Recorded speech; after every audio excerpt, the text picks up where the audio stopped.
The voice of India, बदलते भारत की बदलती तस्वीर। जैसा कि आप सभी देख पा रहे हैं, दुनिया के सबसे बड़े लोकतांत्रिक देश भारत में आज माननीय राष्ट्रपति जी संसद भवन से संबोधित करेंगे पूरे राष्ट्र को। आज क्या कुछ बड़ी बातें हो सकती हैं इस राष्ट्रपति के संबोधन में, उस पर हम नज़र डालते हैं। हो सकता है आज कुछ किसान बिल को लेकर भी कुछ बातें की जाएं और यहाँ अभी कुछ ही क्षणों में माननीय राष्ट्रपति जी को राष्ट्रपति अंगरक्षक सलामी देंगे और यह सुनहरा पल इतिहास में दर्ज होता हुआ अब कुछ ही क्षणों में माननीय महामहिम राष्ट्रपति रामनाथ कोविंद जी पूरी देश की जनता को संबोधित करेंगे संसद भवन से। जैसा कि आप देख पा रहे हैं, राष्ट्रपति जी पहुंच चुके हैं संसद भवन में और अब तमाम अंगरक्षक उनको सलामी देंगे। इसके पश्चात माननीय राष्ट्रपति जी संसद भवन में जाएंगे और इस देश की तमाम जनता को संबोधित करेंगे। क्या कुछ होने वाला है आज, उसको आप देख सकते हैं। बहुत ही सुनहरा दृश्य यहाँ पर आपको देखने को मिल रहा है।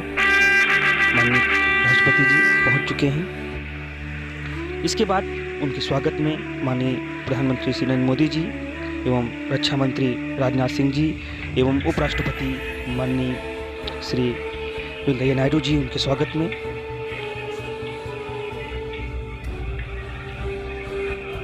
आप देख सकते हैं किस तरह से ये पूरा जो दृश्य है, माननीय राष्ट्रपति, उपराष्ट्रपति और प्रधानमंत्री जी संसद भवन की ओर अग्रसर होते हुए। ये आज का भारत है, जो नया भारत है, जो आत्मनिर्भर भारत है। सचमुच आज हमें गर्व है अपने देश पर, इस नए भारत पर जो आत्मनिर्भर भारत है। ना सिर्फ पूरे देश में बल्कि पूरी दुनिया में अपना लोहा मनवा रहा है भारत। इन आने वाले समय में भारत ने जिस तरह से खुद को निखारा है, एक पूरी दुनिया में एक अलग पहचान बनाई है अपनी, वो कहीं न कहीं काबिल तारीफ़ है। क्योंकि ये वो भारत है जो बड़े देशों के पीछे नहीं चलने वाला भारत है, ये बल्कि उनके साथ चलने वाला भारत है। आँख में आँख डालकर बात करने वाला भारत है। भारत अपनी संप्रभुता से, अपनी सुरक्षा से कोई भी समझौता नहीं कर सकता। भारत वो भारत है जो आत्मनिर्भर है, जो खुद को हर परेशानियों से बाहर निकाल भी सकता है, बल्कि अपने पड़ोसी देशों को भी सुरक्षा प्रदान करता है। ये वो भारत है जिसका ख्वाब हमारे अमर बलिदानियों ने देखा था। भगत सिंह, चंद्रशेखर आज़ाद, सुभाष चंद्र बोस, महात्मा गांधी, जिन्होंने ये स्वप्न देखा था कि एक दिन हमारा भारत होगा, वो भारत होगा जिसकी कल्पना उन्होंने की थी। सचमुच हमें गर्व है हमारे देश पर। इस वक्त मुझे मरहूम कवि जगदम्बा प्रसाद जी की कुछ लाइनें याद आ रही हैं। जैसा कि उन्होंने लिखा था कि उर्जे कामयाबी पर कभी हिंदुस्तान होगा, रिहा शयाद के हाथों में अपना आशियाँ होगा, चखाएंगे मजा बर्बादी गुलशन को, गुलरची को बाहर आ जाएगी उस दम जब अपना बागबां होगा। ऐसी कुछ लाइनें लिखी थी उन्होंने। ये आए दिन की छेड़ अच्छी नहीं है खंजरे कातिल, पता कब फैसला उनके हमारे दरमिया होगा, जुदा मत हो मेरे पहलू से ए दर्दे वतन हरगिज़, न जाने बाद गुर्दन के तू कहाँ मैं कहाँ होगा। वतन ही की आबरू का पास देखे कौन करता है, सुना है आज मरकत में हमारा इंतहा होगा, शहीदों की चिताओं पर जुड़ेंगे हर बरस मेले, वतन पे मरने वालों का बाकी यही निशान होगा। कभी वो दिन भी आएगा जब अपना राज देखेंगे, जब अपनी ही ज़मीं होगी और अपना आशियाँ होगा। बहुत खूबसूरत लाइनें हमारे मरहूम कवि जगदम्बा प्रसाद जी के द्वारा लिखी गई। सचमुच यही है हमारे देश की संस्कृति, हमारे देश की सभ्यता, जिन पर हमें गर्व है। हमारे इन देश के जवानों को, उन अमर बलिदानियों पे हमें गर्व है। ये पूरा देश उन पर गर्व करता है। उन्हीं की वजह से आज ये हमारा राष्ट्र स्वतंत्र भारत, जिसमें आज हम स्वतंत्रता की सांस लेते हैं, कहीं ना कहीं बहुत बड़ा योगदान रहा है तमाम उन अमर बलिदानियों का। और अब कुछ ही क्षणों में माननीय राष्ट्रपति जी संबोधित करेंगे।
माननीय सदस्यगण, कोरोना वैश्विक महामारी के इस दौर में हो रहा संसद का ये संयुक्त सत्र बहुत महत्वपूर्ण है। नया वर्ष भी है, नया दशक भी है और इसी साल हम आज़ादी के 75वें वर्ष में भी प्रवेश करने वाले हैं।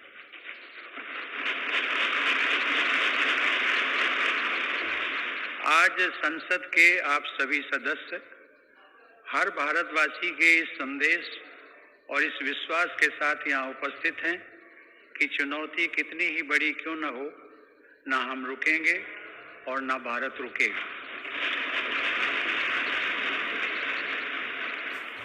भारत जब जब एकजुट हुआ है तब तब उसने असंभव से लगने वाले लक्ष्यों को प्राप्त किया है। ऐसी ही एकजुटता और पूज्य बापू की प्रेरणा ने हमें सैकड़ों वर्षों की गुलामी से आजादी दिलाई थी। इसी भावना को अभिव्यक्त करते हुए राष्ट्र प्रेम से ओतप्रोत कवि असम केसरी अंबिका गिरी राय चौधरी ने कहा था, ओम तत्सत भारत महात, ऐक चेतोनाथ, एक ध्यानोत, ऐक साधुनाथ, ऐक आवेगोत, ऐक होइसा, ऐक होइसा।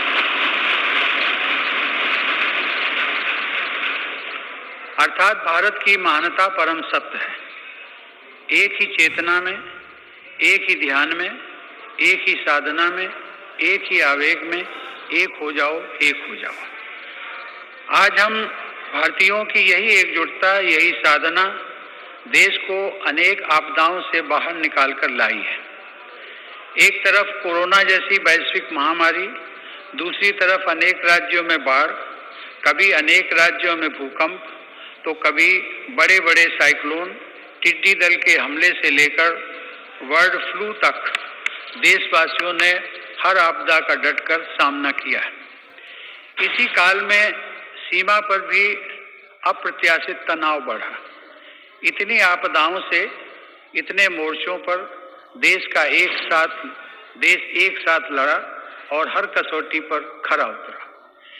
इस दौरान हम सब देशवासियों के अप्रतिम साहस, संयम, अनुशासन और सेवा भाव के भी साक्षी बने हैं। महामारी के खिलाफ इस लड़ाई में हमने अनेक देशवासियों को असमय खोया भी है। हम सभी के प्रिय और पूर्ववर्ती राष्ट्रपति प्रणब मुखर्जी का निधन भी कोरोना काल में हुआ।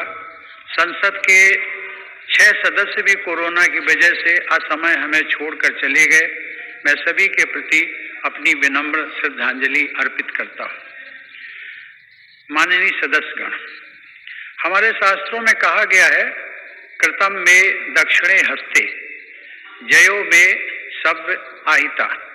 अर्थात हमारे एक हाथ में कर्तव्य होता है तो दूसरे हाथ में सफलता होती है। कोरोना महामारी के इस समय में जब दुनिया का प्रत्येक व्यक्ति, हर देश इससे प्रभावित हुआ, आज भारत एक नए सामर्थ्य के साथ दुनिया के सामने उभर कर आया है। मुझे संतोष है कि मेरी सरकार के समय पर लिए गए सटीक फैसलों से लाखों देशवासियों का जीवन बचा है। आज देश में कोरोना के नए मरीजों की संख्या भी तेजी से घट रही है और जो संक्रमण से ठीक हो चुके हैं उनकी संख्या भी बहुत अधिक है। माननीय सदस्यगण, जब हम बीते एक वर्ष को याद करते हैं तो हमें स्मरण होता है कि कैसे एक ओर नागरिकों के जीवन की रक्षा की चुनौती थी तो दूसरी तरफ अर्थव्यवस्था की चिंता भी करनी थी। अर्थव्यवस्था को संभालने के लिए रिकॉर्ड आर्थिक पैकेज की घोषणा के साथ ही मेरी सरकार ने इस बात का भी ध्यान रखा कि किसी गरीब को भूखा न रहना पड़े। प्रधानमंत्री गरीब कल्याण योजना के माध्यम से 8 महीनों तक 80 करोड़ लोगों को 5 किलो प्रति माह अतिरिक्त अनाज निःशुल्क सुनिश्चित किया गया। सरकार ने प्रवासी श्रमिकों, कामगारों और अपने घर से दूर रहने वाले लोगों की भी चिंता की। One nation, one ration card की सुविधा देने के साथ ही सरकार ने उन्हें निःशुल्क अनाज मुहैया कराया और उनके लिए श्रमिक स्पेशल ट्रेनें चलवाई। महामारी के कारण शहरों से वापस आए प्रवासियों को उनके ही गांवों में काम देने के लिए मेरी सरकार ने 6 राज्यों में गरीब कल्याण रोजगार अभियान भी चलाया।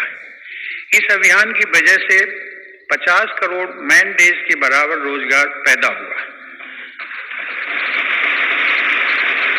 सरकार ने रेहड़ी पटरी वालों और ठेला लगाने वाले भाई बहनों के लिए विशेष स्वनिधि योजना भी शुरू की।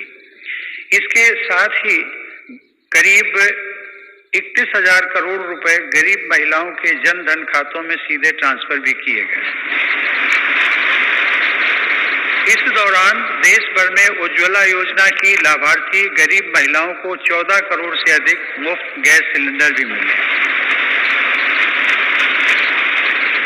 अपने सभी निर्णयों में मेरी सरकार ने संघीय ढांचे की सामूहिक शक्ति का अद्वितीय उदाहरण भी प्रस्तुत किया है। केंद्र और राज्य सरकारों के बीच इस समन्वय ने लोकतंत्र को मजबूत बनाया है और संविधान की प्रतिष्ठा को सशक्त किया है। माननीय सदस्यगण, आचार्य चाणक्य ने कहा है, तृणम लघु तृणात् तूलम तूलादपि च याचकः वायुना किम न नीतो असो माम्यम या चयस्यति। अर्थात याचना करने वाले को घास के तिनके और रुई से भी हल्का माना गया है। रुई और तिनके को उड़ा ले जाने वाली हवा भी याचक को इसलिए अपने साथ उड़ाकर नहीं ले जाती कि कहीं वह हवा से भी कुछ मांग न ले। इस प्रकार हर कोई याचक से बचता है। इसका अभिप्राय यह है कि यदि अपने महत्व को बढ़ाना है तो दूसरों पर निर्भरता को कम करते हुए आत्मनिर्भर बनना होगा।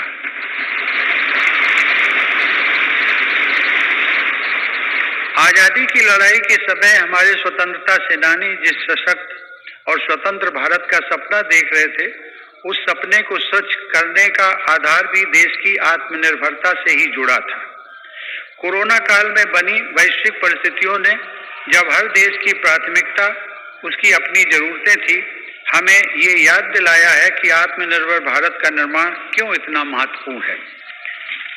इस दौरान भारत ने बहुत ही कम समय में 2200 से अधिक प्रयोगशालाओं का नेटवर्क बनाकर हजारों वेंटिलेटर्स का निर्माण करके पीपीई किट से लेकर टेस्ट किट बनाने तक में आत्मनिर्भरता हासिल करके अपनी वैज्ञानिक क्षमता,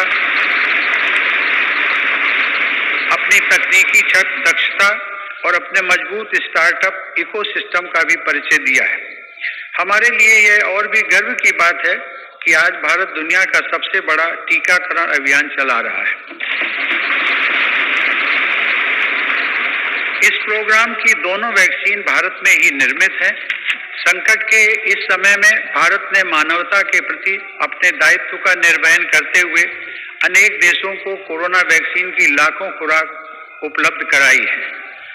भारत के इस कार्य की विश्व भर में हो रही प्रशंसा हमारी हजारों वर्ष पुरानी संस्कृति सर्वे संतु निरामया की भावना के साथ जग कल्याण की हमारी प्रार्थना हमारे प्रयासों को और ऊर्जा दे रही है। माननीय सदस्यगण, मेरी सरकार द्वारा स्वास्थ्य के क्षेत्र में पिछले 6 वर्षों में जो कार्य किए गए हैं, उनका बहुत बड़ा लाभ हमने इस कोरोना संकट के दौरान देखा है। इन वर्षों में इलाज से जुड़ी व्यवस्थाओं को आधुनिक बनाने के साथ ही बीमारी से बचाव पर भी उतना ही बल दिया गया है। राष्ट्रीय पोषण अभियान, फिट इंडिया अभियान, खेलो इंडिया अभियान, ऐसे अनेक कार्यक्रमों से स्वास्थ्य को लेकर देश में नई सतर्कता आई है। आयुर्वेद और योग को बढ़ावा देने के मेरी सरकार के प्रयासों का लाभ भी हमें देखने को मिला है। मेरी सरकार के प्रयासों से आज देश की स्वास्थ्य सेवाएं गरीबों को आसानी से उपलब्ध हो रही हैं तथा बीमारियों पर होने वाला उनका खर्च कम हो रहा है। आयुष्मान भारत